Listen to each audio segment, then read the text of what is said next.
Ghosts are real. This much I know.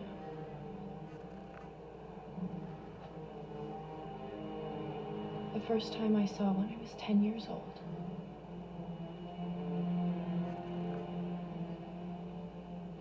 It was my mother's. Black cholera had taken her, so Father ordered a closed casket, asked me not to look. There were to be no parting kisses, no goodbyes, no last words.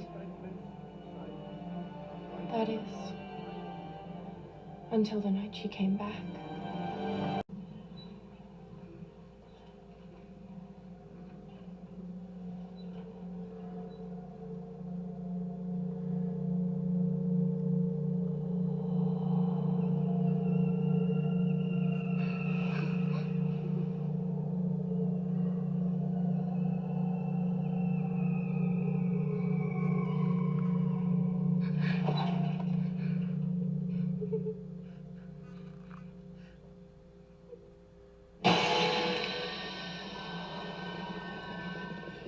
My child, when the time comes, beware of Crimson Peak.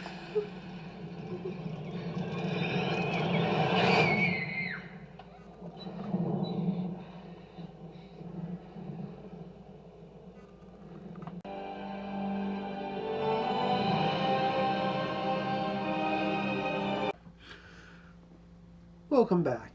I know this may seem an odd pick for the 13 Days of Halloween, but Crimson Peak is one of the best movies I've seen in a while. Benicio del Toro, I'm probably butchering his name and I'm sorry for that, did an amazing job here. The film works so well.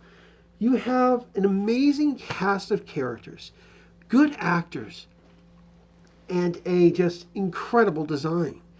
Now, what makes this film so good is the tension that is done. Now, everybody has been calling it horror, but in kind of a weird way, I think it can be more described as sort of a tragic love story. Now, that seems weird, but then again, hey, we all like Titanic. Why can't we like a good ghost story? The film has its clear moments of when there are moments of fear, these ghosts that come out. Now, he did make a smart move by having all of these ghosts portrayed by real actors. He made these actors the focal point, but then there was one more focal point, and that was Crimson Peak itself, the house and the land it is on.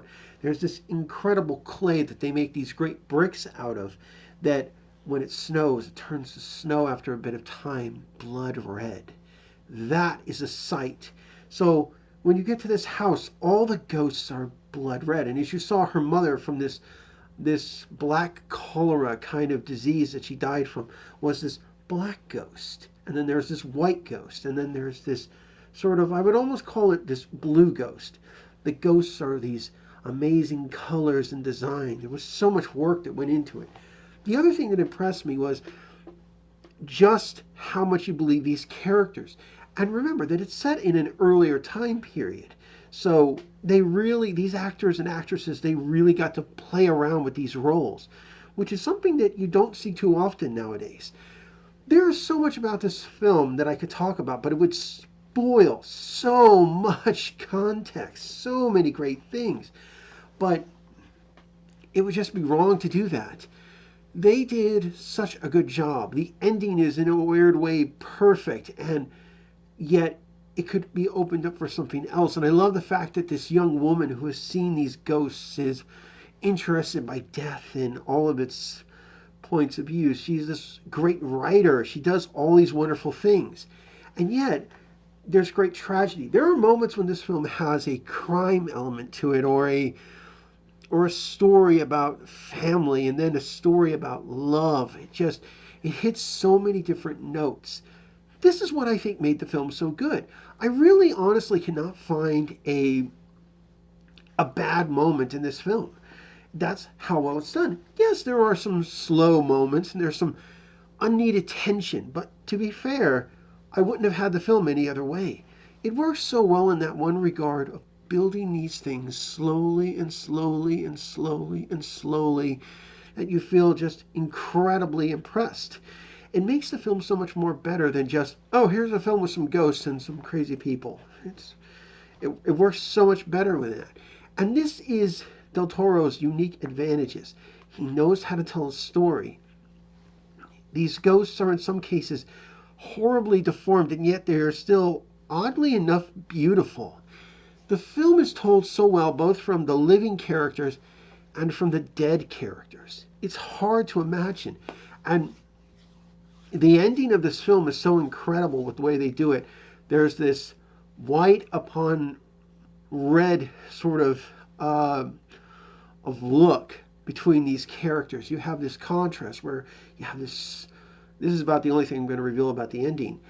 This whiteout kind of snowstorm, and then this ground that is blood red, just blood red snow from this clay. This unique contrast between these two things alone makes it interesting. And then well, I don't want to say any more. I realize that would give away way too much, but remember, there's very little visibility. That should give you a small taste.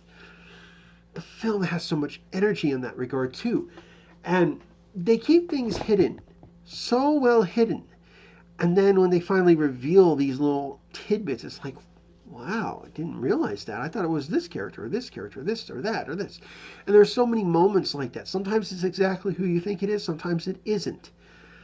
They did a good job with this, and I think this is what makes Crimson Peak so unique. Basically, because I could ruin the film, I don't want to show too much more. But remember, this does star our good old Loki, the latest addition to the Alice in Wonderland films. So there is quite an impressive and eclectic cast here, and so many others. And I don't really want to spoil too much, but my God. I mean, Tom, was it Middleston or something? They did such a good job. And there's so many good features here, too. And just the design has been so good. I feel so impressed with this film. And I think you will, too. Because, in all fairness, I think they did their job very well. I could show more, but it would just ruin the film. It would just not make it as good. And I don't want to do that. But I will say this. If you're going to see this film, do so without anybody spoiling it. Have fun. And make sure you have a good soundtrack system, because the sound is one of the major things when you're watching this. You're like, ooh, did I just hear that? And I got a nice 5.1 sound system. So my dead ass can hear a lot of good shit. And it still gets my undead blood pumping. Yeah. You gotta love it. So guys, here's another day of Halloween done. Crimson Peak has a recommendation to watch, and I think it's pretty safe for everybody. It still has its moments where, if you're an adult or you're a parent, definitely decide if it's worth it for your kids.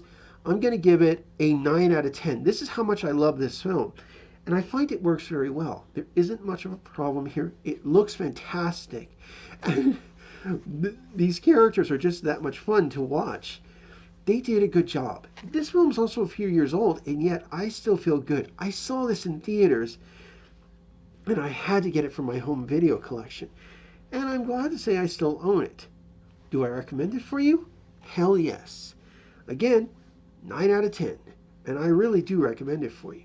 So guys, like and subscribe, and I'll see you later. Remember to pick it up. Unfortunately, if you can find it, it's getting a little harder to find nowadays. Go figure.